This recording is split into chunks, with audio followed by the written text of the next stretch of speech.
Sir, bakit dito sa SSS, mabilis kumuha ng kaltas pero pag benepisyo na, pahirapan? Pakibisto nga po ang mga modus at racket sa loob. Brad, welcome sa Sindikato sa Sweldo o SSS. Ito ang nag-iisang bangko sa mundo na hindi mo pwedeng sabihing ayoko mag-deposit. Mandatory, sa pilitan. Bago mo pa mahawakan ang pinagpaguran mo, nadukutan ka na. Sabi nila, para sa future mo daw to. Pero sa totoo lang, parang tayo ang nagpopondo sa present nila habang ang future natin, bahala na si Batman. Himayin natin ang modus ng ahensyang ito. Simulan natin sa loan system nila na daig pa ang loan shark. Ito ang pinakmasakit sa loob, tol.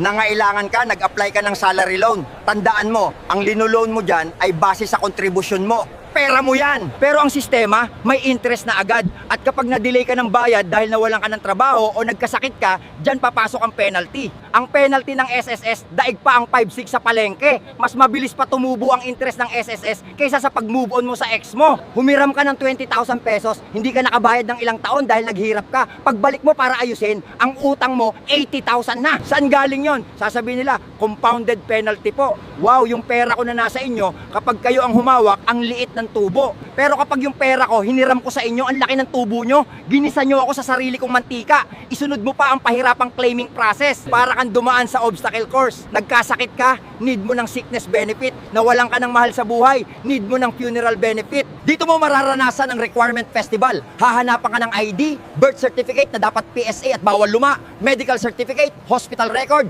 at kung ano-ano pa. Minsan, kulang na lang hanapan ka ng DNA test at autograph ni Jose Rizal. Ang dami nilang hinihingi sa'yo. At eto ang matindi, pag pensyonado ka na, yung proof of life. Kailangan mong patunayan na buhay ka pa. Minsan, papapuntahin ka sa branch kahit naka-wheelchair ka na. O kaya papag-sending ka ng picture na hawak ang dyaryo. Ano to, kidnap victim?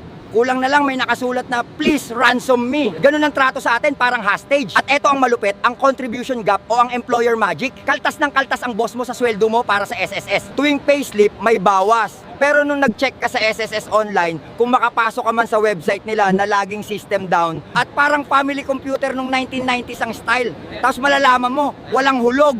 Binubulsa ng employer ang pera mo. Ngayon, anong ginagawa ng SSS dyan? Dapat hinahabol nila at kinakasuhan ng mga employer na yan, di ba? Pero madalas, ikaw pa ang pinag-a-adjust. Sasabihin sa'yo, Sir, kumuha po kayo ng certification sa employer nyo. Anak ng tokwa. Ako pa ang maghahabol. Eh, kayo ang may police power. Ang tawag dyan, negligence of duty. Pag-usapan din natin ang pension peanut. Nagbayad ka ng 20, 30, 40 years. Dugot pawis. Pag edad mo ng 60, excited ka na. Pensionado na. Magkano ang makukuha mo? 2,000 o 4,000 isang buwan?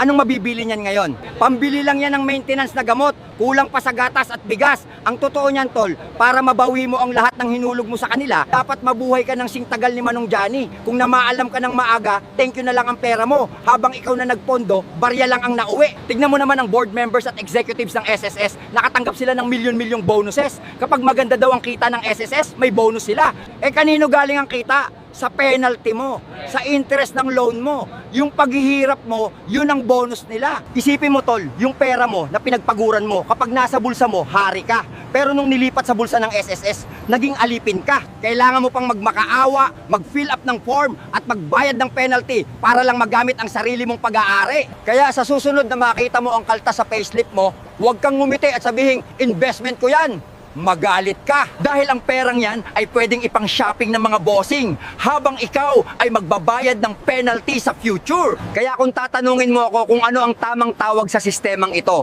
kung saan ang pera mo ay pinahihirapan kang makuha at tinutubuan ka pa kapag hiniram mo, simple lang, tol, ang SSS, hulog mo, pang bonus nila, ipon mo, pera mo, uutangin mo.